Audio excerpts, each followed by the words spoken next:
भरत जी जैसे ज्ञानी घर परिवार छोड़ के गए और भरत जैसे ज्ञानी का मन एक मृग में लग गया और भरत जी को क्या बनना पड़ा। ओ मोबाइल वाली मैया चला लो मोबाइल। कहा व्हाट्सएप पे चली गई। फिर पति परमेश्वर को याद करने लगी। कहां हो?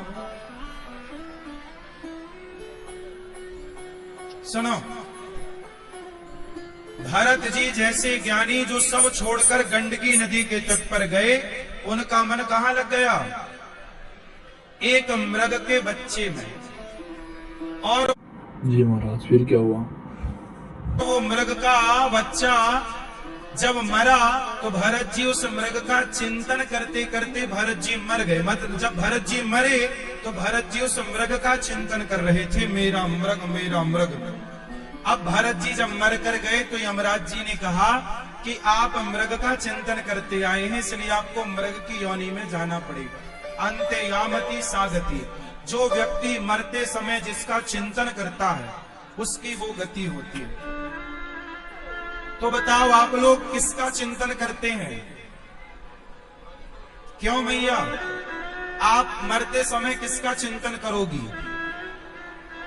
तो मरते समय ही करोगी कि अभी से स्टार्ट करोगी? अभी से स्टार्ट होगा तो मरते समय भगवान का याद स्मरण आएगा, मरते समय ही थोड़ी याद आएगा। इसलिए आप गलती ना करना, मरते समय सावधान, मरते समय। अच्छा ये बताओ भैया, आपके मरने से आपके घर वालों को कोई फर्क पड़ेगा? क्यों भैया, आपके मरने से आपके घर वालों को कोई फर्क पड़ना है? कुछ नहीं होता। लेकिन ये गलतफहमी लोग पाल लेते हैं कि मेरे बाद क्या होगा, सब बढ़िया होता है, आप तो आराम से मरो बिंदास। किसी का कोई काम नहीं रुकता भैया। व्यर्थ में ही आदमी ये टेंशन पालता है कि मेरे बाद क्या होगा, सब बढ़िया होता है। ये तो है ही महाराज, आजकल यही सोच रखते हैं। हमें ये सोचना रखकर भगवान में ध्यान लगाना चाहिए, सब कुछ भगवान पे ही छोड़ देना चाहिए। हम तो कहते हैं तुम अभी मर जाओ।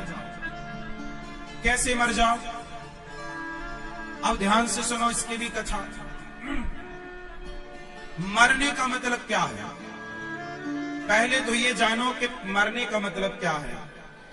एक फुटबॉल थी, सारे लोग उसे लात से मार रहे थे।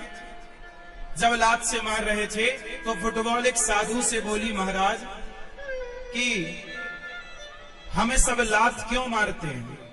तब संत जी ने कहा कि तेरे भीतर हवा भरी है, यदि तेरे भीतर हवा ना हो तो तुझे कोई ना मारे। तो आपको लातें क्यों पड़ती हैं? क्योंकि भीतर घमंड की हवा भरी हुई है, ये हवा निकल जाए। अब मैंने बोला कि मर जाओ। एक तोता था, तोता। एक दिन कथा चल रही थी तो साधु जी बता जी महाराज, फिर क्या हुआ? आ रहे थे संत जी कथा में कि जो कथा सुनता है मुक्त हो जाता है।